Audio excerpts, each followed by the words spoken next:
Perfume has fascinated man since the dawn of time.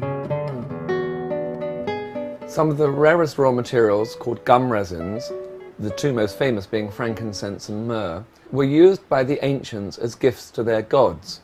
But they didn't understand how these precious raw materials could be received.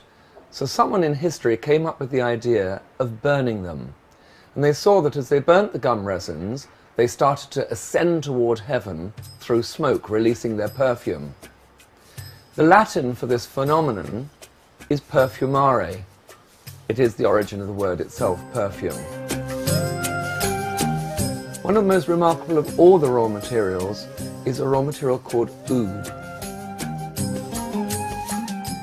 Oud comes from a tree called the agarwood tree.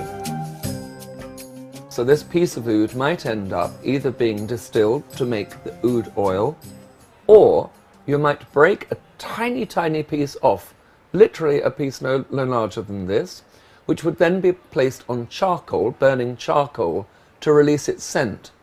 And so we have the echo of how perfume first originated, because as it goes on the charcoal, it of course burns and releases its precious scented odour.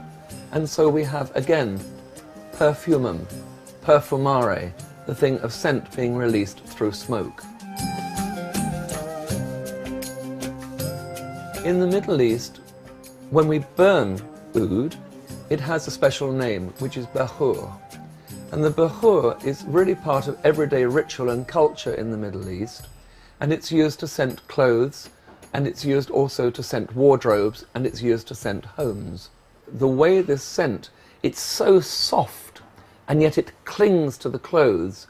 But the most fascinating thing about it is that when you mix another scent with it, so you start to personalize your fragrance, because of its ability to hold, it literally traps the perfume you put with it, and so your normal fragrance lasts for days and days, if you wish, on your clothing, smelling as fresh as the day you applied it. And it's one of the very, very unusual qualities of oud. For somebody who's really a specialist, they would look at this piece of oud and experience, and their eye would tell them just like that, the quality of it and its value.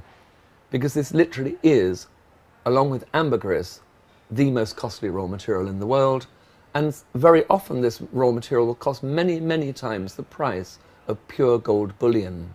The age of the oud and the source of origin determine its quality. No one would use an oud which is brand new. It would be really like taking something like a balsamic vinegar, which is very, very young. What we want is for the thing to age and become mellow. Most ouds that you find in an Arabic perfumery are going to be somewhere between maybe 10, 20, 30 years old, and sometimes you might be lucky to be able to smell an oud which is 120 or 140 years old. Those are incredibly rare. There are only a handful of perfumeries that would have such a material, because if you think it's finite, you can't suddenly have huge volumes of it.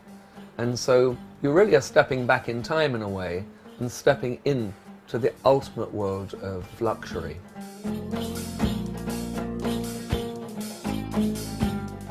Most people in the West have no point of reference for oud. But suddenly, as the Gulf region starts to open up as a destination for travel, whether through holiday or for business, we start to smell this very, very strange, exotic and beguiling scent.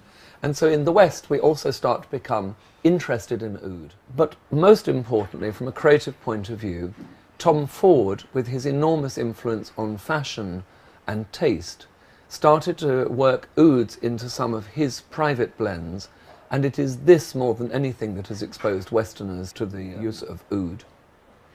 I think one of the things for me which is fascinating about the Middle Eastern market, that Middle Eastern clients' approach to scent is just unlike any approach in the West. I think that we just don't have the comprehension of how important fragrance is in Middle Eastern culture, the way they use the scent.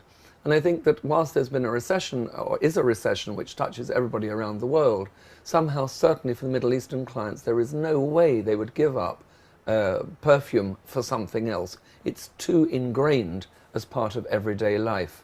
Once you have discovered oud, you almost can't imagine the idea of perfuming yourself or wearing scent without a little bit of it.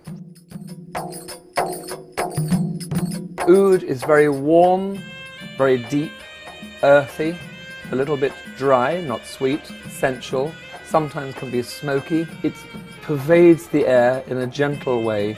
It's like smelling wind that just wraps you up in its soft, gentle sensuality.